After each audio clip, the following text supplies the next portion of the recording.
الرحمن الرحيم رب اشرح لي صدري ويسر لي أمري واحلل عقدة من لساني يفقهوا قولي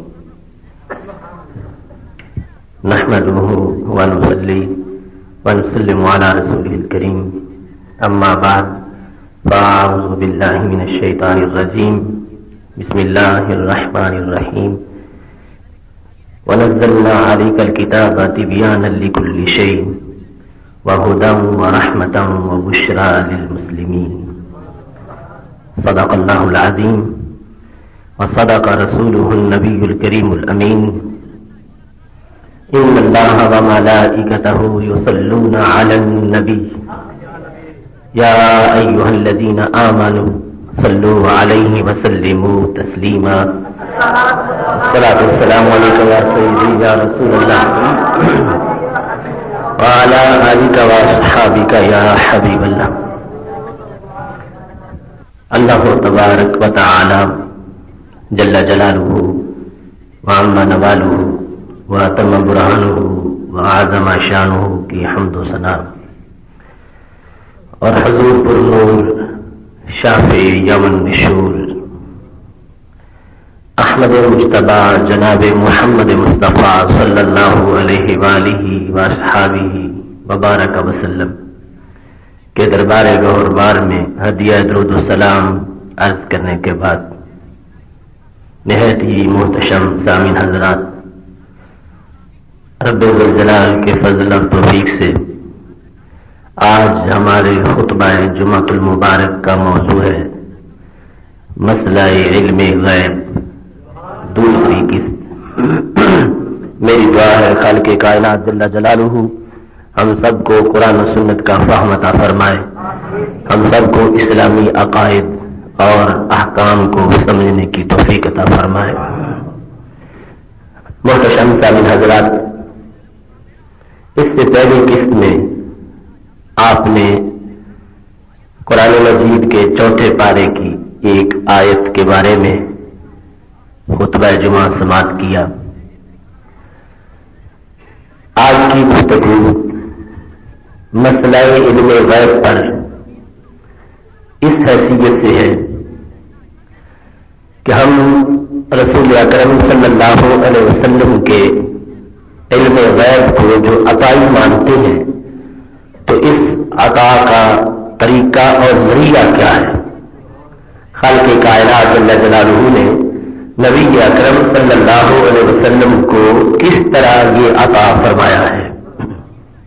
اگرچہ اس عطا کا مکمل تعارف ہمارے لیے ممکن نہیں، لیکن جو کچھ قرآن مجید کی آیات اور رسول اکرم صلی اللہ علیہ وسلم کی فرامین سے ہمیں پتہ چلتا ہے، اس کی روشنی میں ہم یہ جاننے کی کوشش کریں گے کہ اللہ تبارک و تعالیٰ نے کیسے یہ علوم اپنے محبوب علیہ السلام کو عطا فرمائے ہیں۔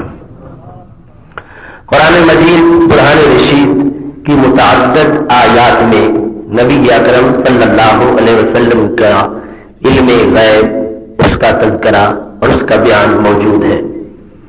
سورہ جن میں ہے، خالق کائنات ارشاد فرماتا ہے عالم الغیب فلا یظہر علی غیبہ احدا الا من ارتضی من رسول۔ اللہ غیب جاننے والا ہے، اپنے غیب کو کسی پر ظاہر نہیں کرتا، لیکن رسولوں میں سے جسے چاہے اس پر غیب ظاہر فرما دیتا ہے۔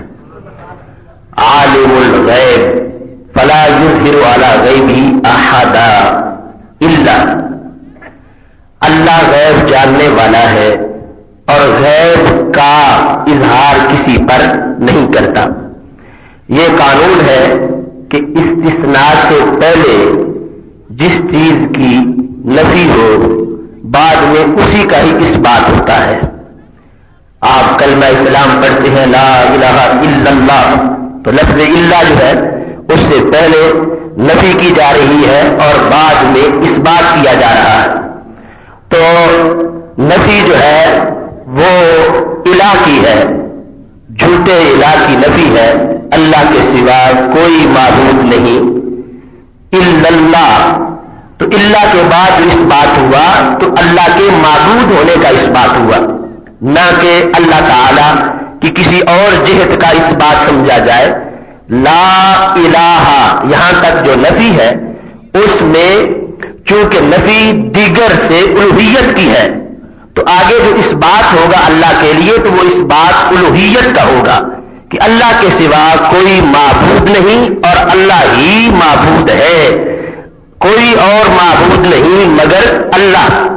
تو جس طرح یہاں پر استثناء ہے ایسے ہی اس آیت کریمہ میں بھی استثناء ہے، عالم الغیب فلا یظہر علی غیبی احدا الا، اللہ غیب جاننے والا ہے، علم غیب کا اظہار کسی پر بھی نہیں کرتا، الا مگر کس پر، من ارتضی من رسول، جسے رسولوں میں سے چاہتا ہے اس کے لیے علم غیب کو ظاہر فرما دیتا ہے، کیونکہ اللہ سے پہلے جو نفی ہے وہ علم غیب کی ہے اور اس کے اظہار کی نفی ہے۔ اللہ غیب جانتا ہے، لا یظہر علی غیبہ، اپنے اس علم غیب پر کسی کو مطلع نہیں کرتا، الا من ارتضی من رسول، مگر رسولوں میں سے جس کو چاہتا ہے اس پر اسی اپنے غیب کا اظہار کرتا ہے جس کا اور کسی پر اظہار نہیں کرتا۔ تو اللہ سے پہلے جس چیز کی نفی کی گئی، اللہ کے بعد اسی چیز کا اس بات، یہی ہمارا عقیدہ ہے کہ خالق کائنات جل جلالہ کے دینے کے بغیر کوئی بندہ کوئی علم بھی نہیں جان سکتا، چاہے جائے کہ وہ غیب کا ہو یا غیب کے علاوہ کوئی ہو، اور اگر وہ چاہے تو وہ اپنے بندوں کو دیگر علم بھی عطا فرماتا ہے اور مخصوص شخصیات کو غیب کا علم بھی عطا فرما دیتا ہے۔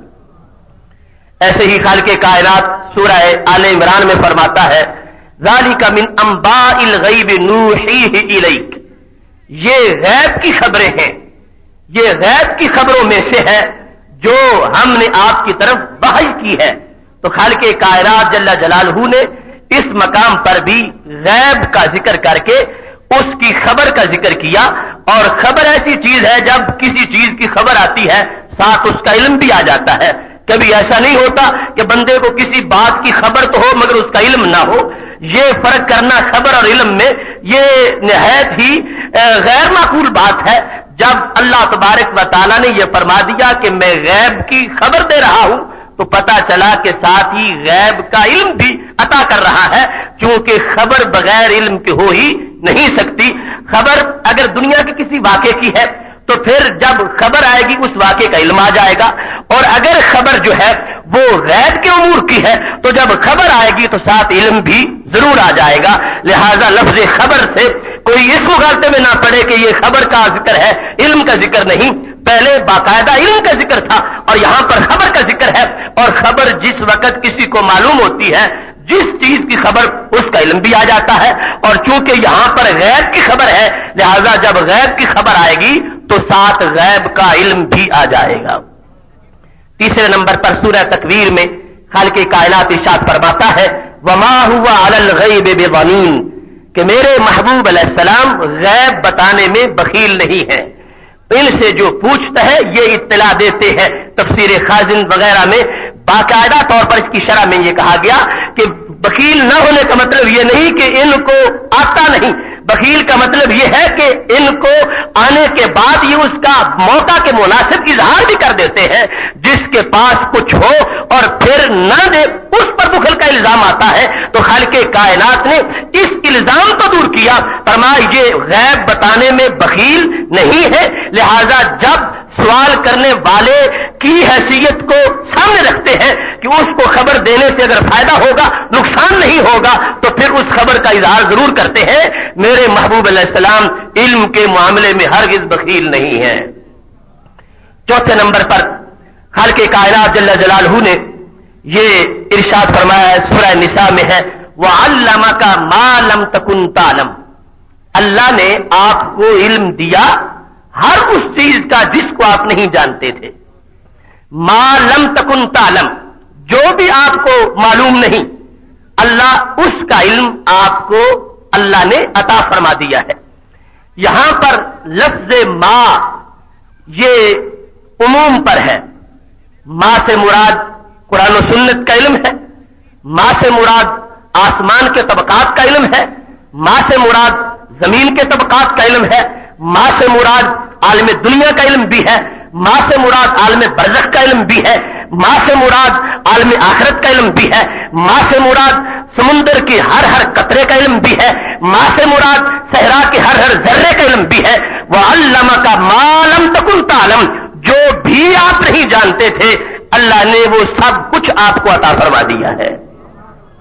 اسی عموم کی وجہ سے امام بدر الدین عینی رحمۃ اللہ علیہ نے بخاری شریف کی شرح عمدۃ القاری کی دوسری جلد میں جب روح کے علم کا مسئلہ چھڑا، یسألونک عن الروح قل الروح من امر ربی، اس مقام پر وہ لکھتے ہیں کہ رسول اکرم صلی اللہ علیہ وسلم کو جیسے اللہ نے دیگر علم عطا فرمائے ایسے اللہ نے روح کا علم بھی عطا فرمایا۔ کیوں؟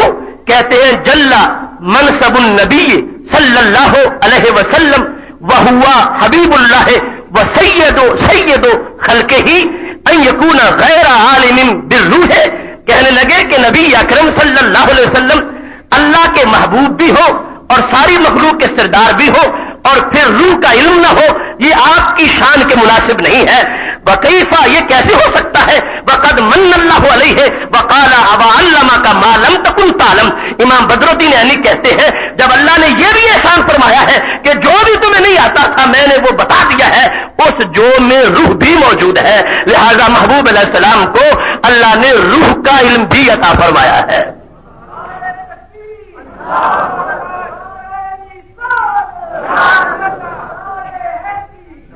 تو میرا یہ عرض کرنے کا مقصد یہ ہے کہ ماں کا جو عموم ہم بیان کر رہے ہیں یہ صرف ہم نے نہیں اس کو سمجھا، یہ پہلے جو شارحین بخاری ہے انہوں نے بھی سمجھا ہے اور اس آیت کو پیش کر کے روح کے علم کا اس بات کیا ہے، چونکہ نبی اکرم صلی اللہ علیہ وسلم اللہ کے حبیب بھی ہیں، انہیں اور لوگوں کی طرح نہ سمجھو، مخلوق کے سید بھی ہے، انہیں اور نفوس جیسا نہ سمجھو، اور پھر اللہ تعالیٰ نے وَعَلَّمَكَ مَا لَمْ تَكُنْ تَعْلَمْ کی حیثیت بھی عطا فرمائی ہے، لہذا انہیں عام لوگوں جیسا نہ سمجھو۔ عام لوگوں کو روح کا پتہ نہیں ہے کہ اس کی حقیقت کیا ہے، اس کی ماہیت کیا ہے، اور یہ اللہ کے اذن سے جانتے ہیں، کیونکہ وَعَلَّمَكَ مَا لَمْ تَكُنْ تَعْلَمْ، اللہ فرماتا جو بھی تمہیں معلوم نہیں تھا اللہ نے وہ سب کچھ تمہیں عطا فرما دیا ہے۔ محتشم سامعین حضرات، اب اس مقام پر یہ بات بھی پیش نظر رہے، ہر شخص کی حیثیت کے مطابق اس پر عطا ہوتی ہے، جو شخص جتنے درجے پر فائز ہے اسی پر اتنے درجے کا ہی انعام ہوتا ہے، اور اس میں دنیا کے حاکم کی مثال سے دیکھ لو، ایک حاکم وقت کا مزارع ہے جو کھیت میں کام کرتا ہے اور ایک اس کی وزارت کا منصب سنبھالے ہوئے ہے، ان دونوں کی محنت میں اگرچہ فرق ہے، مزارع دن رات کام کرتا ہے اور وہ منصب وزارت والا چند گھنٹے کام کرتا ہے، لیکن جتنا مقام منصب وزارت والے کا اس حاکم کے ہاں ہے اتنا اس مزارع نہیں، اس واسطے کہ دونوں کی صلاحیتوں میں فرق ہے، دونوں کے عہدوں میں فرق ہے۔ بلا تمثیل جو بات میں کرنے والا ہوں، وزیر کا مقام کسی بادشاہ کے ہاں اتنا بڑا نہیں جتنا سارے رسولوں کے قائد حضرت محمد مصطفیٰ صلی اللہ علیہ وسلم کا مقام اللہ کے دربار میں بلند ہے۔ عام لوگوں کے لیے اگر یہی بات بولی جائے گی تو اس سے چھوٹا سا مضمون ثابت ہوگا، اور اگر محمود علیہ السلام کے لیے جب ماں بولا جائے گا تو اس سے سب کچھ ثابت ہو جائے گا۔ یہ اس واسطے میں بیان کر رہا ہوں، کوئی یہ نہ کہے کہ اللہ تبارک و تعالیٰ نے فرمایا ہے وَعَلَّمَ الْإِنسَانَ مَا لَمْ يَعْلَمْ، کہ اللہ نے انسان کو سکھا دیا جو وہ نہیں جانتا تھا، تو پھر ہر انسان کا اتنا بڑا علم ماننا چاہیے۔ یہاں بھی تو ماں کا ذکر آیا ہے، جو بھی انسان نہیں جانتا تھا وہ انسان کو بتا دیا، تو اس آیت کا جواب یہ پیش نظر رکھیے، یا تو پھر انسان سے مراد وہ ہے جو انسان کی جان ہے اور کامل انسان ہے، حضرت محمد مصطفیٰ صلی اللہ علیہ وسلم، انہی کا تذکرہ ہو رہا ہے کہ یہ جو کچھ بھی نہیں جانتے تھے اللہ نے ان کو عطا فرما دیا ہے، اور اگر اس سے مراد ہر انسان لینا ہے تو ہر انسان کو وہ دیا جو اس کے نصاب کے مطابق ہے، اور جنہیں سارے جہانوں کی رحمت بنایا تھا انہیں وہ دیا جو ان کی شان کے مطابق ہے۔ لہذا ماں سے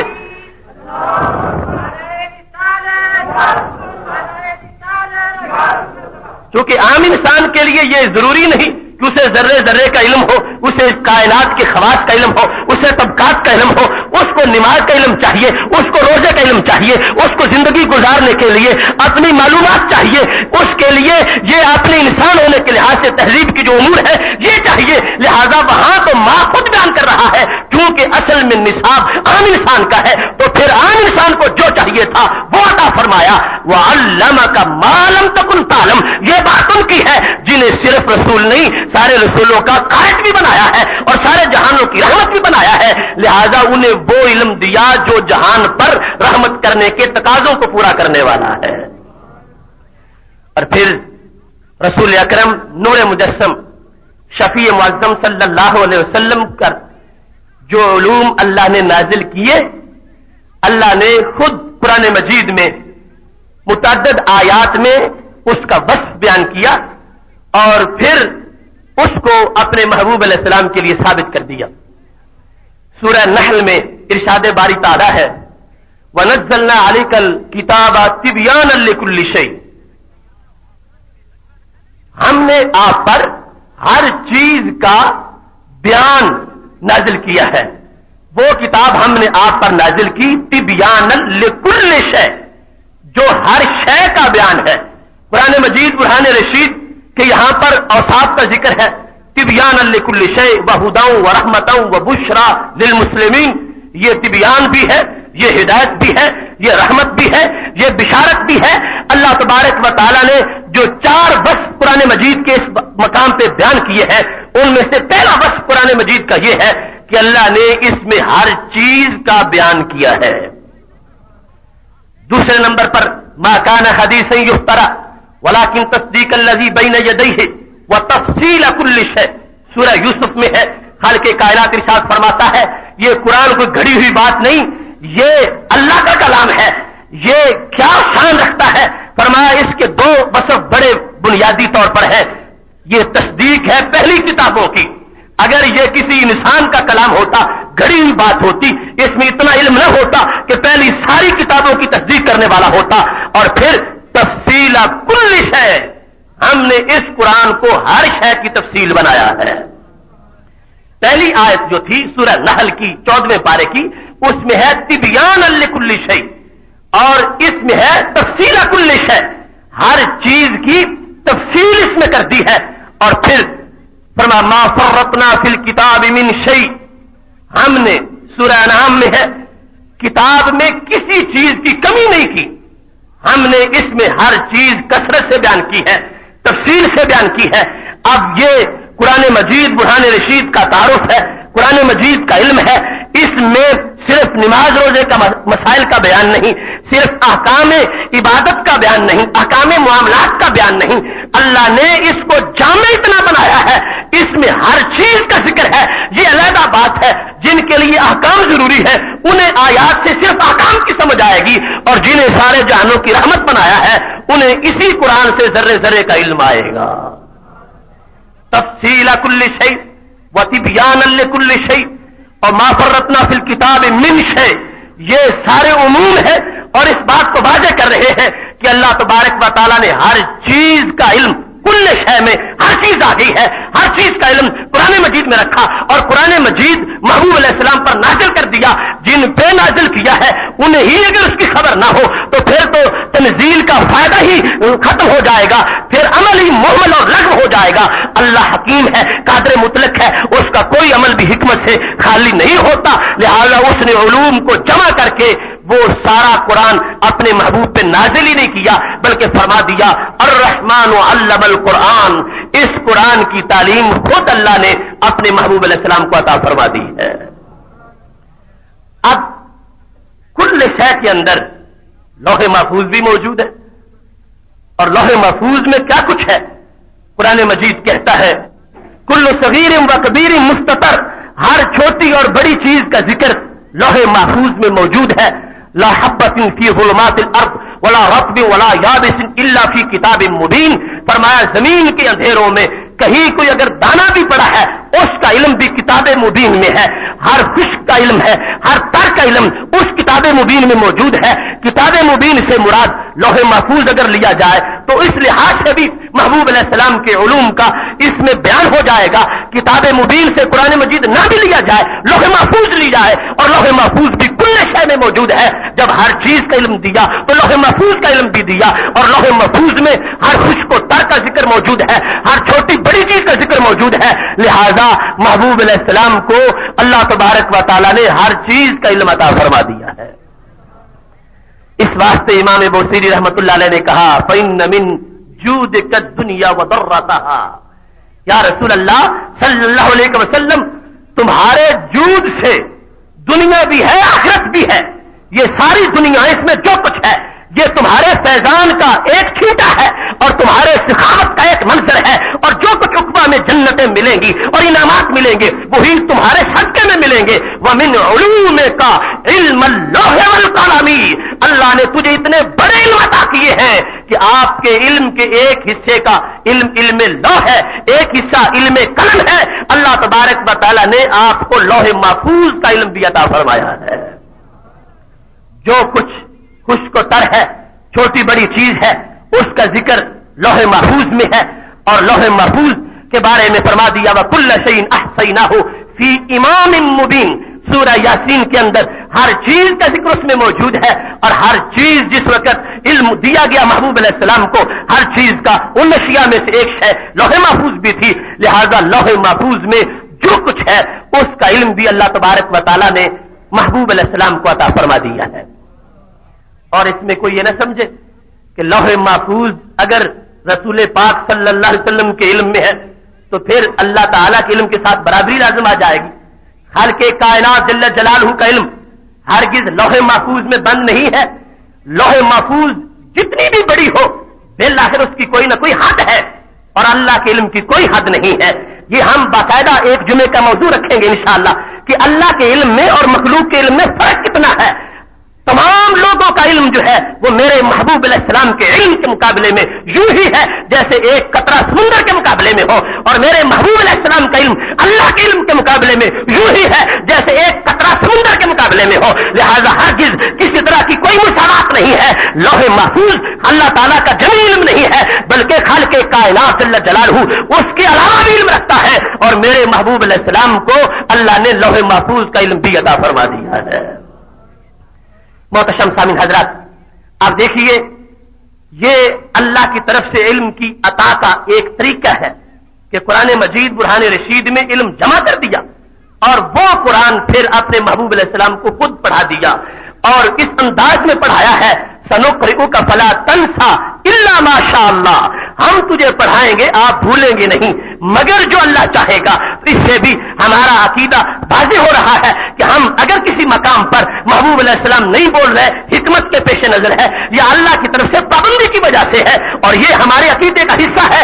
خاموشی میں بھی حکمت ہے، اور وہ باقاعدہ موضوع میں ہم بیان کریں گے۔ اور خالق کائنات جل جلالہ نے علم سارا جمع کر کے علم القرآن فرما دیا، سنقرئک کا فرما دیا، اور اس سے یہ واضح کر دیا کہ ہم نے قرآن مجید میں علوم کو جمع کیا ہے، اور وہ قرآن اپنے محبوب علیہ السلام کو ہم نے سکھا دیا ہے۔ نہ تو کتاب میں کوئی کمی ہے کہ کچھ ذکر ہوتا کچھ نہ ہوتا، کہنے والے کہتے کیونکہ نصاب ناقص تھا پورا اس واسطے ان کو آتا نہیں ہے۔ اللہ نے نصاب کی شان بھی بیان کر دی۔ نصاب ایسا کامل ہے کہ کسی عام بندے کا ذہن اور اس کی سوچ تو اس کی وسعتوں تک جا ہی نہیں سکتی، اور پھر پڑھانے کی نسبت اپنی ذات کی طرف کی ہے۔ اب نصاب کامل ہو، پڑھانے والا سمجھا نہ سکے، پھر بھی علم میں کمی رہ سکتی ہے، اور خالق کائنات پڑھانے والا ہو تو پھر کمی کا سوال ہی نہیں ہو سکتا، اور پھر یہ ساری چیزیں ہو اور پڑھنے والا معذاللہ کند ذہن ہو تو پھر بھی کمی آ سکتی ہے۔ اور جب پڑھنے والے ایسے ہو کہ سارے عقل والوں کو عقلیں وہی تقسیم فرمانے والے ہوں، اور ساری کائنات کی عقلیں ایک پلڑے میں رکھی جائیں، ان کی عقل سب سے بھاری ہو، تو پھر وہ ذات جب پڑھ رہی ہو اتنا جامع نصاب ہو اور اللہ تبارک و تعالیٰ پڑھا رہا ہو تو کسی چیز کا علم بھی باقی نہیں رہ جائے گا۔ محتشم سامعین حضرات، رسول اکرم نور مجسم شفیع معظم صلی اللہ علیہ وسلم کے علم کا یہ بیان جو ہے، اب ساتھ یہ بات بھی پیش نظر ہے کہ یہ شان جو میں نے بیان کی تفصیل کل شے تبیان لکل شے ما فرطنا فی الکتاب من شے، یہ تینوں آیات جو ہیں ان میں جو بیان کی گئی جامعیت قرآن مجید کی تو یہ کسی ایک سورت کی نہیں پورے قرآن کی ہے۔ مجید کی یہ شان ہے تو لہذا ثابت یہ ہوگا کہ جب پورا قرآن نازل ہو جائے گا تو علم بھی مکمل ہو جائے گا. پورے قرآن کی یہ شان ہے کہ سارا قرآن اول سے لے کر آخر تک اکٹھا ہر چیز کا بیان ہے, ہر چیز کی تفصیل اس میں ہے اور ہر چیز کا تذکرہ اس میں کر دیا گیا ہے. لہذا اگر کوئی بندہ ایسا واقعہ پیش کرتا ہے کہ جو نزول قرآن کی مدت کے اندر کا واقعہ ہے اور اسے پیش کر کے یہ بتانا چاہتا ہے لو دیکھو یہ صورتحال تھی, نبی اکرم صلی اللہ علیہ وسلم سے پوچھا گیا, آپ نے جواب نہیں دیا, ہو سکتا ہے جواب دیگر حکمتوں کے پیش نظر بھی نہ دیا ہو, لیکن ہمارا تو دعویٰ یہ ہے کہ پورے قرآن کے نزول کے ساتھ علم مکمل ہوگا. اگر پہلے کوئی ایسا واقعہ ہے تو وہ ہمارے عقیدے کے خلاف نہیں ہے, ہمارے دعوے کے خلاف نہیں ہے. پورے قرآن کو علم کا مجمع بنایا گیا ہے اور وہ نزول کے ساتھ مکمل ہوا ہے. اور اس کے بعد ایک بھی ایسا واقعہ نہیں کہ محبوب علیہ السلام سے پوچھا گیا ہو اور آپ نے جواب نہ عطا فرمایا ہو. جو بھی پیش کریں گے وہ درمیان کے اندر آ رہا ہے, درمیان کے اندر آ رہا ہے. نزول قرآن کی مدت ابھی ختم نہیں ہوئی, ابھی باقی نزول ہے, آیات باقی ہے. ہو سکتا ہے اس کا علم ابھی بقیہ میں ہو جو قرآن ابھی نازل ہو رہا ہے. تو یہ شان جو 3 آیات کے اندر ہے یہ مجموعی قرآن مجید کی ہے, اور جب مجموعی قرآن مجید نازل ہو گیا تو اس کے ساتھ ہی میرے محبوب علیہ السلام کا علم مکمل ہو گیا. امام اہل سنت حضرت امام محمد رضا خان فاضل بریلوی رحمۃ اللہ علیہ نے خود اس نقطے کو بڑی وضاحت کے ساتھ بیان کیا ہے کہ یہ پورے قرآن مجید کی شان ہے. یہ بعض کیا ہم بیان نہیں کر رہے, اگرچہ بعض کیا ایک آیت بھی ہمارے دماغ کے لحاظ سے تو اتنی بڑی ہے کہ ہم اس کے علم کی بھی گنتی نہیں کر سکتے اس میں کیا کچھ ہے, لیکن بالآخر پورا تو پورا ہے اور پورے قرآن کا علم بعض سے زیادہ ہے. تو اس واسطے یہاں محبوب علیہ السلام کے علم کی تکمیل پورے قرآن مجید کی تنزیل کے ساتھ ہوئی ہے, اور اس کے بعد کا کوئی ایک واقعہ بھی نہیں دکھا سکتا کہ محبوب علیہ السلام سے سوال کیا گیا ہو اور آپ نے اس کا جواب نہ عطا فرمایا ہو. اور ساتھ یہ بات بھی ہے, ہمارے استاد محترم شیخ الکل علامہ عطا محمد بندیالوی رحمۃ اللہ علیہ فرمایا کرتے تھے کہ نزول قرآن مجید کا صرف یہ نہیں بلکہ نزول کے بعد بیان قرآن ہے. تو نزول کے بعد بیان سے علم مکمل ہو رہا تھا. نزول قرآن ہو گیا, نزول قرآن کے بعد جتنا نازل ہوتا ہے بعد میں اس کا بیان بھی ہوتا ہے. جب سب سے آخر میں جو کچھ نازل ہوا اس کا بیان اپنے نزول کے بعد میں ہوا. لہذا محبوب علیہ السلام کے علم کا جو نقطہ عروج ہے جس کو کسی پیمانے سے پیمائش نہیں کی جا سکتی, یہ وہ علم ہے جو بیان قرآن مجید کے ساتھ مکمل ہو گیا. کیونکہ خالق کائنات فرماتا ہے اذا قرأناہ فاتبع قرآنا ثم ان علینا بیانا. جب ہم پڑھتے ہیں اے رسول اکرم صلی اللہ علیہ وسلم آپ پیچھے پیچھے پڑھتے آئیں. ثم پھر ثم تراخی کے لیے ہوتا ہے کہ جب ہم نازل کر دیں گے پھر ہم خود بیان کریں گے, ہم سکھائیں گے کہ الف لام میم کے مطالب کیا ہے. الحمدللہ رب العالمین کے اندر پوری کائنات کا علم کیسے آیا ہے. ان علینا بیانا, ہمارے اوپر لازم ہے, ہمارے ذمہ کرم پر ہے. حالانکہ اللہ تعالیٰ پر لازم کچھ ہو ہی نہیں سکتا, لیکن بیان اس انداز میں کر دیا ان علینا, ہم پر ہے بیانا, اس قرآن کا بیان ہم بیان کریں گے. اب اللہ تعالیٰ نے ذمہ لے لیا اور بیان کر دیا. قرآن کا بیان رب فرما رہا ہو اور پھر بھی کوئی تشنگی باقی رہ جائے اور پھر بھی اس کے علوم کا پورا بیان نہ ہو, یہ کیسے ممکن ہو سکتا ہے. اور پھر یہاں اس بات کو بھی واضح کر دیا گیا نزول پہلے ہے بیان بعد میں ہے. لہذا نزول قرآن جب آخری حصے کا ہو رہا تھا اس کے بعد ابھی مزید عطا کا سلسلہ تھا جس کو بیان قرآن سے واضح کر دیا گیا. اور نزول قرآن کے بعد جب پورے قرآن کا بیان مکمل ہو گیا, یہ وہ علم ہے کہ جو میرے محبوب علیہ السلام کا ایک طرف ہو اور باقی مخلوقات کا ایک طرف ہو تو یہ سمندر کی شکل میں ہوگا, سب کا علم قطروں کی شکل میں ہوگا. محتشم سامعین حضرات, نبی اکرم نور مجسم شفیع معظم صلی اللہ علیہ وسلم نے خود ایک مرتبہ ارشاد فرمایا. حدیث شریف امام ترمذی نے جامع ترمذی میں روایت کی اور اس کی سند کے بارے میں کہا یہ صحیح ہے, اور یہ حوالہ دیا کہ میں نے امام بخاری سے اس کے بارے میں پوچھا تو انہوں نے اس کی سند کو بالکل صحیح قرار دیا. وہ حدیث شریف ایک تو بیان علم کا دوسرا طریقہ بھی ہے. ایک ذریعہ تو نزول قرآن کے ساتھ ہے اور اس میں بتدریج علم آتا رہا, لیکن کچھ غیوب کے علم ایسے تھے کہ اللہ تبارک و تعالیٰ نے براہ راست ایک لمحہ میں عطا فرما دیے. رسول اکرم نور مجسم شفیع معظم صلی اللہ علیہ وسلم فرماتے ہیں رأیت ربی عز وجل فی احسن. شفیع معظم صلی اللہ علیہ وسلم فرماتے ہیں رأیت ربی عز وجل فی احسن سورہ. میں نے اپنے رب کو نہایت ہی خوبصورت وصف میں دیکھا. صورت سے مراد شکل وہ حقیقت نہیں ہو سکتی کیونکہ شکل کے لیے خط ہوتے ہیں. جیومیٹری میں آپ جانتے ہیں خطوط ملتے ہیں تو شکل بنتی ہے. جو بھی شکل ہوتی ہے وہ محدود ہوتی ہے اور اللہ محدود نہیں معبود ہے, وہ حد میں آ ہی نہیں سکتا. لہذا سورہ کا مطلب ہے آسان سمجھنے کے لیے بہترین صفت میں دیکھا, بہترین حال میں نے اپنے بہترین شان کے اندر اپنے رب کو دیکھا.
رب کو دیکھا. قال فیما یختصم الملأ الاعلی. اللہ تعالیٰ نے پوچھا عالم بالا میں کس چیز کا جھگڑا ہو رہا ہے. اب یہاں سے بظاہر کچھ لوگ یہاں اپنی گنجائش نکالنے کے لیے یہ بھی کہہ دیتے ہیں کہ یہ بات خواب کی ہے, حالانکہ خواب کا معاملہ علیحدہ روایت میں موجود ہے اور یہ معراج شریف کا جو عظیم منظر تھا اس کا ذکر ہے. لیکن اگر خواب کا بھی مان لیا جائے تو پھر بھی ہماری دلیل میں اس علم غیب کے بیان کے لحاظ سے کوئی کمی واقع نہیں ہوگی, اس واسطے کہ انبیاء کرام علیہ السلام کا خواب بھی وحی ہوتا ہے اور جو کچھ خواب کے اندر ہو وہ محض فارمیلٹی پوری نہیں ہوتی, اس میں حقیقت ہوتی ہے اور اس کے اندر بھی سب کچھ ہوتا ہے. اگر دل فرض خواب میں ہی یہ منظر تھا تو جو کچھ اللہ خواب میں اپنے پیغمبروں سے بات کرتا ہے فرمایا یہ عام لوگوں کی طرح نہیں ہوتی. عام تو سوئے ہوتے ہیں, دلوں کو یاد ہی نہیں رہتا کہ کیا ہو رہا ہے, اور ان کی شان یہ ہے تنام ولا یا ولا ینام قلبی, آنکھیں سو جائیں دل پھر بھی جاگتا رہتا ہے اور جو کچھ عطا ہو رہا ہے اس کو پوری طرح سوتے ہوئے بھی محفوظ رکھتے ہیں. فرمایا رأیت ربی, میں نے اپنے رب کو دیکھا. اور یہاں پر یہ فائدہ بھی اس حدیث شریف سے ظاہر ہوگا. حضرت علامہ بندیالوی رحمۃ اللہ علیہ فرمایا کرتے تھے کہ اللہ نے ایک چیز خود دی اور خود اس کا امتحان لیا. آج لوگ توحید کی آڑ میں جس کا انکار کرنا چاہتے ہیں اللہ خود جانتا ہے کہ توحید کے منافی کیا چیز ہے. یہاں خالق کائنات نے اپنے محبوب علیہ السلام سے غیب کی خبر خود پوچھی. فیما یختصم الملأ الاعلی, ملأ اعلی میں جھگڑا کس چیز کا ہو رہا ہے. ملأ اعلی جو اس وقت ہم سے علیحدہ ہے, پوشیدہ ہے بظاہر, وہ کس چیز کا جھگڑا کر رہے ہیں. اگر غیب کا علم کسی کے لیے اللہ کے سوا ماننا شرک ہوتا ہرگز اللہ خود غیب کا سوال نہ کرتا. خالق کائنات جل جلالہ نے خود غیب کا سوال کر کے ابتداء اس بات کو واضح کر دیا کہ آگے جو کچھ میں عطا کروں گا وہ میری توحید کا حصہ ہوگا, توحید کے منافی نہیں ہوگا. فیما یختصم الملأ الاعلی, جھگڑا کس بارے میں ہو رہا ہے تو رسول پاک صلی اللہ علیہ وسلم فرمانے لگے انت عالم, میرے اللہ تو زیادہ جانتا ہے, تو زیادہ جانتا ہے کہ جھگڑا کس چیز کے بارے میں فرشتے کر رہے ہیں. پوچھا، علم نہیں تھا، اظہار کر دیا اور عالم کا اظہار کیا، نفس علم کا نہیں، تو زیادہ جاننے والا ہے یہ فرما دیا۔ تو کیا ہوا؟ رسول پاک صلی اللہ علیہ وسلم فرماتے ہیں فوابا یادہ بین کتفیہ فوجدت بردہا بین ثدییہ فعلمت ما فی السماوات والارض۔ اللہ نے اپنا دست قدرت میرے دونوں کندھوں کے درمیان رکھا، میں نے اس کی ٹھنڈک کو اپنے سینے کے سینٹر میں محسوس کیا، نتیجہ کیا نکلا؟ علم تو میں نے جان لیا، ما فی السماوات والارض، جو کچھ آسمانوں میں تھا وہ بھی جان لیا اور جو کچھ زمینوں میں تھا وہ بھی جان لیا۔ تو یہ اللہ کی عطا کا دوسرا طریقہ ہے۔ کیسے عطا کیا ہے؟ دست قدرت اللہ کا ہے، اللہ کی تو تجلی کہیں پڑ جائے وہاں کے علم کی پیمائش نہیں ہو سکتی، اسے ترازو میں تولا نہیں جا سکتا، اور جب دست قدرت بھی رکھا ہوا ہو پیٹھ کے اوپر کندھوں کے درمیان اور سینے میں اس دست قدرت کی جو اس کے شان کے لائق ہے ٹھنڈک محسوس ہو رہی ہو، اس کا نتیجہ کیا ہے؟ زبان نبوت کا یہ اعلان ہے، علم تو ما فی السماوات والارض، جو کچھ بھی زمین و آسمان میں تھا ہر چیز کو میں نے جان لیا۔ اب خالق کائنات نے دوبارہ امتحان لیا، اتدری فیما یختصم الملأ الاعلی، تیرے محبوب صلی اللہ علیہ وسلم کیا جانتے ہو کہ وہ غیب میں بیٹھے فرشتے کیا جھگڑا کر رہے ہیں؟ پہلے سوال کیا اور پھر جواب یہ تھا تو زیادہ جانتا ہے، اور پھر عطا کی، اب پھر سوال کیا، جس وقت دوبارہ سوال کیا تو میرے محبوب علیہ السلام نے جواب میں کیا کہا؟ لفظ بڑے قابل غور ہے، قلت نعم، فرمایا میں نے کہا ہاں اے اللہ اب میں جانتا ہوں، میں بتاؤں گا وہ کیا باتیں کر رہے ہیں۔ اگر اللہ کے دینے سے بھی کسی کا علم شرک بنتا ہوتا ہرگز اللہ دیتا نہ، یا دے کے پوچھتا نہ، اس نے خود دیا ہے اور خود پوچھ کے واضح کر دیا ہے میرے دیے بغیر نہیں جانتے اور میرے بغیر دینے سے یوں جانتے ہیں، میں نے خود پوچھ کے اس کا اظہار بھی کروا دیا ہے۔ قل تو نام میں نے کہا ہاں، پہلے تھا انت علم، تو زیادہ جانتا ہے، اب کہا ہاں فی الکفارات، اے اللہ فرشتے اس وقت کفاروں کی بحث کر رہے ہیں۔ اور یہاں یہ بات بھی بڑی قابل غور ہے کہ اللہ تعالی پہلے بھی جانتا تھا جب سوال کیا، اور پھر بھی سوال کر رہا ہے، فیما یختصم الملأ الاعلی، اللہ تعالیٰ جانتا ہے کہ میرے محبوب مجھے کیا جواب دیں گے، پھر بھی سوال کیا ہے، اور جب ہاتھ رکھا تو اللہ تعالیٰ کو پتا تھا کہ کیا کچھ مل گیا ہے، پھر بھی سوال کیا ہے۔ ایک تو یہ پتا چلا کہ سوال کرنا جہالت کی دلیل نہیں، جانتے ہوئے بھی سوال کیا جا سکتا ہے، جیسے خالق کائنات جل جلالہ جانتا ہے پہلی حالت کو بھی اور جانتا ہے دوسری حالت کو بھی، اس کے باوجود بھی سوال فرما رہا ہے۔ اور دوسری حکمت کیا ظاہر ہوئی کہ کل کوئی میری توحید کا لمبردار بن کر میرے محبوب علیہ السلام کے علم کی نفی نہ کرے، میں نے خود اس علم کا امتحان لے کے سند عطا کی ہے، میں خود جانتا ہوں میری توحید کیا ہے، میرے دینے سے کسی کو آ جائے تو یہ میری توحید کے منافی نہیں، یہ تو میری توحید کی شان ہے، یہ دست قدرت کی عطا ہے، میں نے خود دیا، میں نے خود پوچھا، حالانکہ جانتا تھا کہ کتنا دے چکا ہوں، مگر اظہار کروانا مقصود تھا کہ قیامت تک اس بات کا پتہ چل جائے۔ عطائی غیب وہ ہے جو اللہ نے خود جس کا اظہار کروایا ہے، محبوب علیہ السلام کو دیا ہے، پھر پوچھا ہے، اور محبوب علیہ السلام نے غیب کی خبر کا اعلان فرمایا ہے۔ شرک اور ہے، توحید اور ہے، نبی اکرم صلی اللہ علیہ وسلم کا علم ذریعے سے عطا سے ماننا یہ ہرگز شرک نہیں، اس واسطے اللہ بہتر جانتا ہے شرک کیا ہے۔ شرک ہوتا تو سوال ہی نہ کرتا، عطا ہی نہ کرتا، اور عطا کر کے پوچھتا ہی نہ، تینوں کام کیے ہیں۔ اس بات کو واضح کیا ہے کہ کوئی میری توحید کو آڑ بنا کے بغض رسالت نہ رکھے، میں نے خود ان کو شانوں کا مالک بنایا ہے۔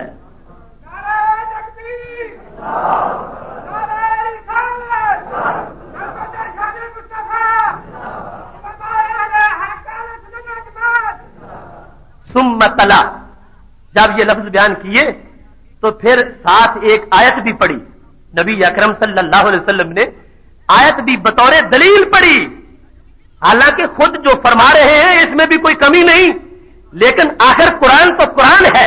فرمایا لوگوں مجھے جو کچھ ملا اس پہ تعجب نہ کرنا، اللہ کی شان ہے کہ اپنوں کو نوازتا ہے. ہم دکھاتے ہیں حضرت ابراہیم علیہ السلام کو زمین و آسمان کے ملکوت تاکہ ان کا یقین مزید بڑھ جائے. فرمایا جیسے ان کو ان کے شان کے مطابق اللہ ہر چیز کا مشاہدہ کروا رہا تھا، مجھے میرے مقام کے مطابق ہر چیز کا مشاہدہ کروا دیا ہے. نوری ابراہیم، ہم دکھاتے ہیں حضرت ابراہیم علیہ السلام کو ملکوت السماوات والارض، ملکوت السماوات والارض، زمین و آسمان کے ملکوت ہم دکھاتے ہیں تاکہ یہ مزید ان کا یقین بڑھ جائے. تو اب اس مقام پر یہ بات بھی واضح ہوئی. کچھ لوگ یہاں پر یہ ہیلا سازی کرتے ہیں کہ نبی اکرم صلی اللہ علیہ وسلم کا غیب ماننا ذرے ذرے کا یہ کوئی فضیلت ہی نہیں، تم اتنا اصرار کیوں کرتے ہو؟ کیا ہیلا ہے؟ کہتے ہیں کہ ان کی شان تو یہ ہے کہ اللہ تعالیٰ کے بارے میں ہر وقت متوجہ رہتے ہیں، قرآن و سنت اور احکام بیان کرتے ہیں، نماز روزے کا مسئلہ بیان کرتے ہیں. یہ ذرے ذرے کو جاننا یہ کوئی فضیلت ہے کہ تم کہتے ہو کہ ان کو ذرے ذرے کا علم ہے؟ یہ ذرے ذرے کے علم کے لیے دلیلیں پیش کرنا یہ کوئی ضروری نہیں ہے، اس واسطے کہ ذرے ذرے کا علم ہونا یہ کوئی فضیلت نہیں. تو میرے بھائیوں یہ بات ذہن میں رکھنا، اگر ذرے ذرے کا علم ہونا محبوب علیہ السلام کے لیے کوئی فضیلت نہیں تو پھر اللہ کے لیے تو بطریق کی اولا فضیلت نہیں ہونی چاہیے. جبکہ اللہ کی یہ شان سمجھی جاتی ہے کہ اس کے علم سے کوئی چیز پوشیدہ نہیں. جب اس کے لیے ذرے ذرے کا علم ذاتی طور پر کمال ہے تو اس کی عطا سے اگر کوئی ذرہ ذرہ جان لے عطائی طور پر تو یہ بھی کمال ہونا چاہیے. اور پھر اس آیت نے واضح کر دیا ملکوت جو ہے زمین و آسمان کے، یہ کوئی نماز روزے کا علم تو نہیں. نوری ابراہیم، اللہ نے بطور انعام یہ ذکر کیا ہم نے اپنے ابراہیم علیہ السلام کو ملکوت کا علم دیا ہے، ملکوت کا علم عطا کیا ہے. تو پتا چلا اللہ تبارک و تعالی اپنے بندوں کو اعزاز کے طور پر بھی یہ چیزیں جو زمین و آسمان کی ہیں ان کا علم عطا فرماتا ہے. جب خلیل کا یہ اعزاز تھا انہیں ملکوت کا علم دیا ہے، اور حبیب علیہ السلام کا یہ اعزاز ہے اللہ تبارک و تعالیٰ نے ان کو ہر چیز کا علم عطا فرما دیا ہے. لہذا اس بات کی طرف کوئی نہ جائے کہ ذرے ذرے کا علم کوئی فضیلت نہیں، یہ فضیلت ہے جن کے نصاب کا حصہ ہے. جو ذرے ذرے کے رسول ہیں انہیں ذرے ذرے کا علم بھی ہونا چاہیے، جو ذرے ذرے کے لیے رحمت ہے انہیں ذرے ذرے کا علم جو ہے ہونا چاہیے. اور یہ علم جو ہے اللہ سے غفلت کا علم نہیں ہوگا. ہم جیسوں کے لیے اگر مخلوق کی طرف متوجہ ہو جائے تو غفلت بن سکتی ہے، لیکن جنہوں نے مخلوق کو خالق تک پہنچانا ہے وہ مخلوق کی طرف توجہ کریں گے تو یہ غفلت نہیں ہوگی، یہ اللہ کی طرف سے لگائی ہوئی ڈیوٹی کا ایک حصہ قرار پائے گا. علم تو ما فی السماوات والارض. اب ما فی السماوات سے مراد کوئی نماز روزہ ہے، ما فی السماوات سے اور ما فی الارض سے مراد جو ہے وہ زمین آسمان کی چیزوں کا علم ہے.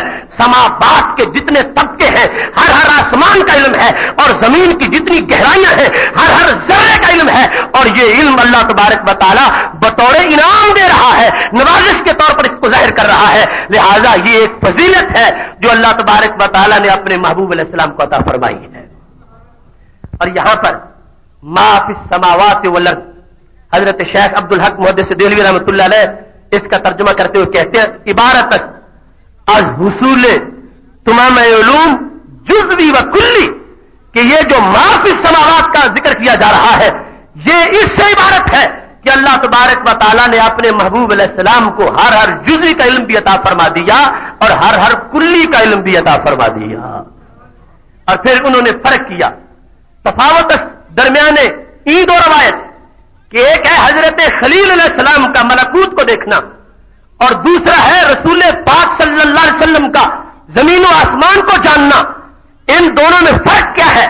شیخ عبدالحق محدث دہلوی جو برصغیر پاک و ہند کے محقق علی الاطلاق ہے، محقق علی الاطلاق اور پہلے نامور محدث، وہ کہتے ہیں دونوں روایتوں میں فرق ہے.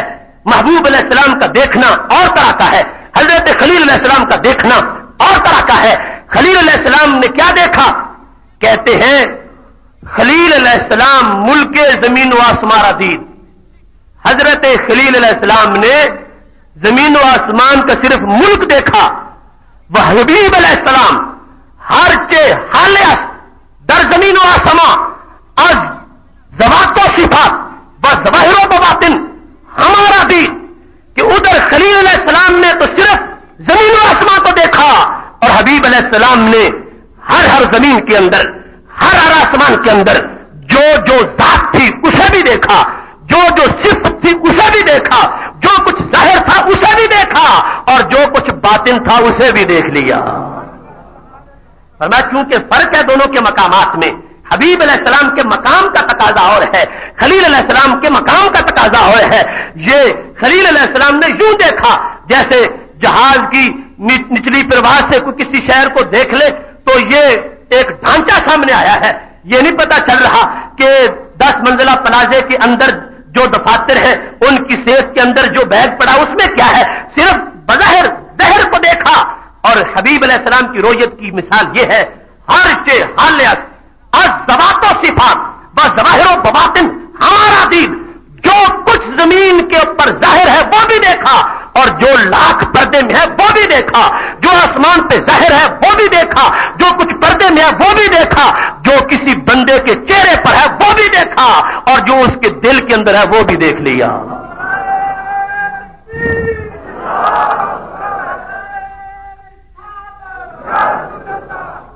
یہ فرق بیان کرتے ہوئے ساتھ اس نقطے کا جواب بھی ان کے فرق سے ملتا ہے. جو لوگ آج بہانہ کرتے ہیں کہ یہ ذرے ذرے کو جاننا کوئی فضیلت نہیں ہے, شیخ نے اس فضیلت کے نقطے کو بیان کیا. انہوں نے اپنے طور پر فرق ظاہر کیا اور یہ فضیلت اسے سمجھ آ رہی ہے. کہنے لگے حبیب علیہ السلام کا دیکھنا اور نوعیت کا ہے اور خلیل علیہ السلام کا دیکھنا اور نوعیت کا ہے. ایک ہوتا ہے طالب اور ایک ہوتا ہے مطلوب, ایک ہوتا ہے سالک اور ایک ہوتا ہے مجذوب, ایک ہوتا ہے مرید اور ایک ہوتا ہے محبوب. تو کہنے لگے حضرت ابراہیم علیہ السلام کو اس لیے دکھایا جا رہا تھا وَلَيَكُونَ مِنَ الْمُوقِنِينَ, ہر ذرے کو دیکھے کہ وہاں سے خدا کی طرف پہنچے, وہاں سے دلیل ملے اور ذرے ذرے کو دیکھ کر اللہ کی قدرتوں کو جان کر مزید یقین پر پہنچے. ان کو دکھایا جا رہا تھا کہ وہ پہنچنا چاہتے ہیں اور محبوب علیہ السلام کو دکھایا جا رہا تھا کہ یہ اللہ کی محبوب بن چکے ہیں اور محبوب کو بطور انعام دکھانا چاہیے. اس مقام پر پہنچنے کا یہ اعزاز ہے, یہ ضیافت ہے, لہذا انہیں بطور محبوب دکھایا جا رہا تھا اور حضرت ابراہیم علیہ السلام کو بطور محب دکھایا جا رہا تھا. جتنا فرق محب اور محبوب میں ہے اتنا ان دیکھنے والی حیثیتوں میں فرق ہے.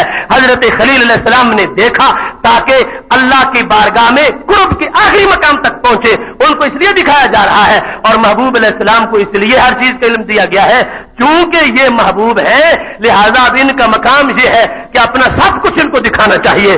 لہذا خالق کائنات نے ہر چیز کا علم محبوب علیہ السلام کو عطا فرما دیا ہے.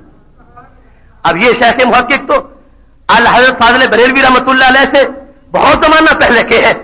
یہ بریلی کا گھڑا ہوا دین نہیں ہے, یہ پوری امت سے قرآن و سنت سے تواتر کے ساتھ ثابت ہے کہ محبوب علیہ السلام کی شان یہ ہے. اور پھر یہاں سے یہ پتا چلا کہ ان چیزوں کو دیکھنا یہ کوئی دنیا داری نہیں ہے. ان چیزوں کو ہم جیسے دیکھیں تو دنیا داری بن جائے, لیکن محبوب علیہ السلام انہیں دیکھ رہے ہیں, اللہ دکھا رہا ہے اس واسطے کہ یہ بھی ان کی حیثیت کے دین کا حصہ ہے اور انہیں اتنی وسعت دے دی گئی ہے, اتنا علم دے دیا گیا ہے کہ وہ ہر ذرے سے معرفت رکھتے ہوئے اسی سے اللہ کی توحید کا بیان کرے. جتنے واضح مواحد بڑا ہوگا اتنے دلائل توحید زیادہ ہوں گے.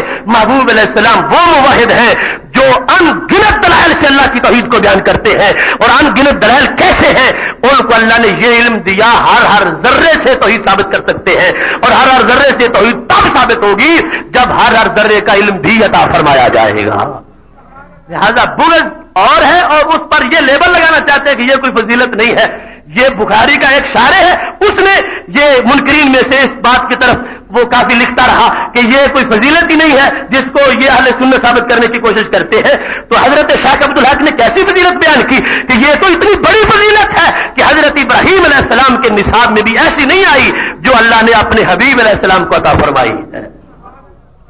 اور پھر یہاں پر یہ حدیث شریف جب دوسری جگہ بیان کی گئی تو وہاں پر لفظ یہ ہے فَوَجَدْتُ برد اناملہ فی ثدیہ، جب اللہ تبارک و تعالیٰ نے ہاتھ رکھا تو میں نے اللہ کے شان کے لائق جو ہاتھ ہے اس ہاتھ کی انگلیوں کے جو پورے ہیں اور انگلیاں ہیں، اللہ تعالی کی شان کے لائق جو دست قدرت ہے اس کی انگلیوں کی ٹھنڈک میں نے سینے میں محسوس کی۔ پہلی ادما تھا کہ یہ کہ فوجد کو بردہا، ہاتھ کی ٹھنڈک، اس میں ہاتھ کی انگلیوں کی ٹھنڈک، صرف بیان انداز میں فرق ہے، انداز میں فرق ہے، ورنہ ہاتھ بھی وہی ہے، ہاتھ کی انگلیاں بھی وہی ہے۔ اور اس میں اب نتیجہ کیا نکلا؟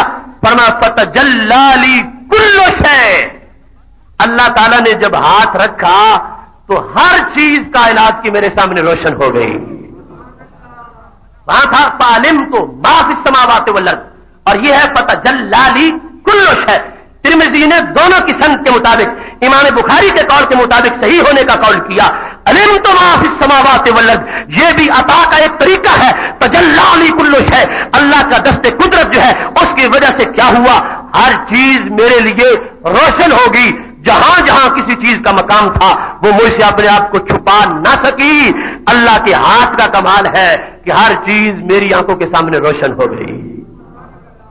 حدیث شریف نے نبی اکرم صلی اللہ علیہ وسلم کے علم کے عطائی ہونے کے بارے میں واضح طور پر اس بات کو ثابت کیا کہ یہ محبوب علیہ السلام کا اپنا دعویٰ نہیں، اللہ کے ہاتھ کا کمال ہے، اور اللہ اگر یہ نہ دے سکے تو وہ اللہ ہو کیسے سکتا ہے؟ اس کی شان یہ ہے وہ دینے میں کسی کا مجبور نہیں ہے کہ کوئی اجازت دے اور پھر وہ عطا کرے۔ یہ لوگ اللہ کی رحمت کے ہرگز منشی نہیں ہے، وہ قادر مطلق ہے، وہ مختار ہے، اپنے محبوب علیہ السلام کو جو دینا چاہا وہی عطا کر دیا اور اس انداز میں عطا کیا ہے۔ کوئی اب پیمانہ قریب باقی نہ رہا کہ جس سے یہ بیان کیا جائے اتنی چیزوں کا دیا، ایک ڈویژن کا دیا، ایک ملک کا دیا، درختوں کا دیا یا صرف پہاڑوں کا دیا۔ فرمایا تجلی لی کل شیء، جو بھی چیز تھی، جو بھی جس کو وجود ملنا تھا یا مل چکا تھا، ہر چیز کا علم اللہ نے مجھے عطا فرما دیا۔ کیونکہ شے موجود کو بھی کہتے ہیں، اور شے کی تعریف دوسری یہ ہے ما یعلم و یخبر عنہ، جس کا علم آ سکے اور جس کی خبر دی جا سکے، اگرچہ اب موجود نہ ہو، قیامت تک موجود ہونے والی ہو، اسے بھی شے کہا جا سکتا ہے۔ فتجلی لی کل شیء، جو کچھ بھی مارز وجود میں آ کے فنا ہو چکا تھا یا موجود تھا یا قیامت تک موجود ہونے والا تھا، ہر چیز کو اللہ نے میرے لیے روشن فرما دیا۔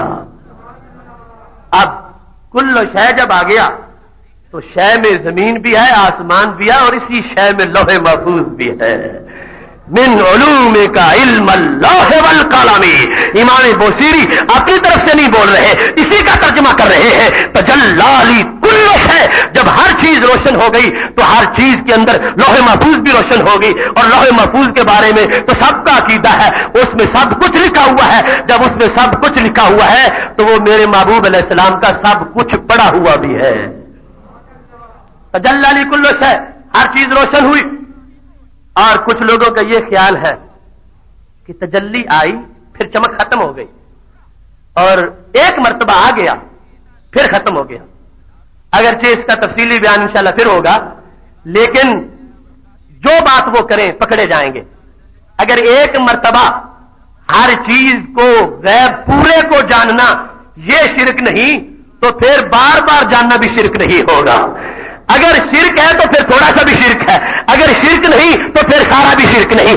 اللہ کے دینے سے اگر ایک مرتبہ ہر چیز کو جان لیا، اگر یہ عین اسلام ہے تو پھر اللہ کی قدرت سے اگر ہر وقت ساری چیزوں کو جان لے تو یہ بھی عین اسلام ہوگا۔ لہذا فتجلی لی کل شیء، اس سے ضرور یہ بات ہر جہت کے لحاظ سے ثابت ہوگی کہ محبوب علیہ السلام کے سامنے ہر چیز متجلی ہو گئی، اور اللہ تبارک و تعالی نے محبوب علیہ السلام کو ہر چیز کا علم عطا فرما دیا۔ یہاں یہ بات بھی قابل غور ہے، فتجلی لی کل شیء، لوح محفوظ سامنے ہو اور محبوب علیہ السلام پڑھ رہے ہوں۔ چلو ان کا قول ہم ایک لمحہ کے لیے سامنے رکھتے ہیں کہ ایک مرتبہ تجلی پڑی اور پھر اندھیرا چھا گیا، اور ایک مرتبہ کل شیء آ گئی، اس میں لوح محفوظ بھی ہے۔ تو میں یہ عرض کرنا چاہتا ہوں یہ تو کوئی کند ذہن ہو سکتا ہے جو ایک مرتبہ مطالعہ کرے اور پھر بھول جائے، اور جنہیں اللہ نے کائنات کی سب سے کامل ذہانت عطا فرمائی ہے، ایک نظر بھی نگاہ اگر لوح محفوظ پہ پھیر لی ہے تو کبھی بھی جو کچھ لکھا ہوا تھا بھول نہیں سکتے. اس میں سب کچھ پر نظر پڑ گئی ہے اور میرے محبوب علیہ الصلوۃ والسلام ہر چیز کو اللہ کی عطا سے بیان کرنے والے ہیں.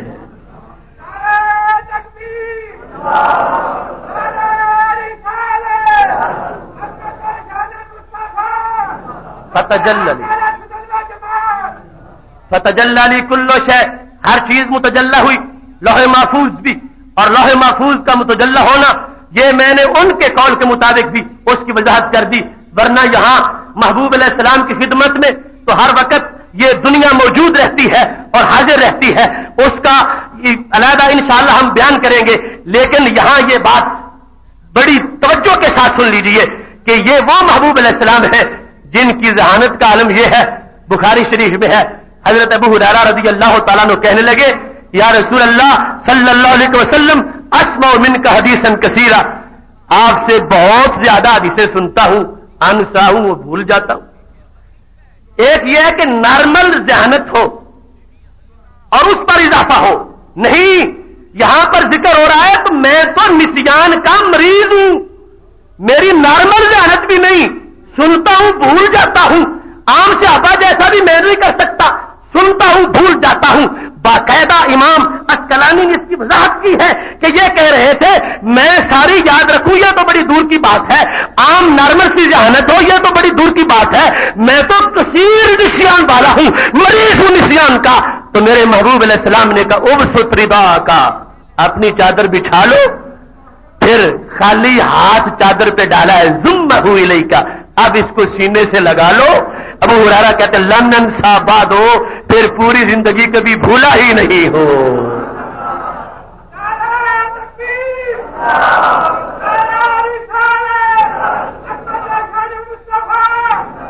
صحیح بخاری شریف ہے، مجنو لیلا کی داستان نہیں ہے، بخاری شریف ہے.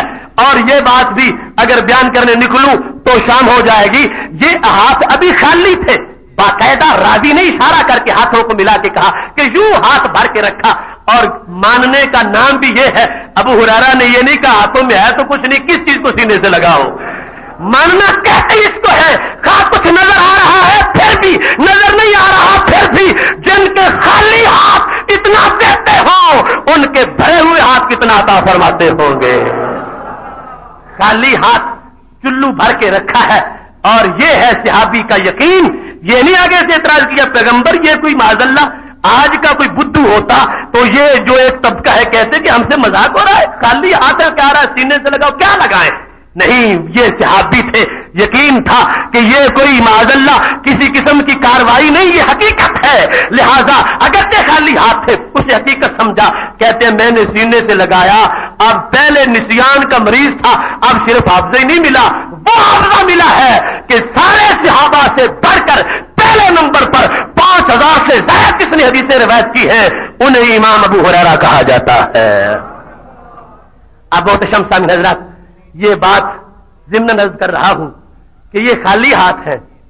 اگر مثال کے طور پر بھرے ہوئے ہوتے، سونا ہوتا، یعنی خالی اور بھرے کا بات صرف کر رہا ہوں، خالی ہے، اگر اتنا سونا ڈالتے، رب کعبہ کی قسم ہے یہ دنیا کا سونا اتنا فائدہ نہیں دے سکتا تھا جتنا خالی ہاتھ نے دیا ہے.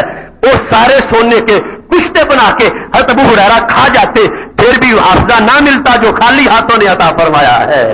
تو جن کو اللہ نے یہ مقام دیا وہ نوع محفوظ پہ ایک لمحہ اگر دیکھ لے تو پھر بھی سب کچھ ہمیشہ بیان کر سکتے ہیں. اور ان کی شان یہ ہے کہ لو کے بھی نبی ہیں، اس کے بھی رسول ہیں.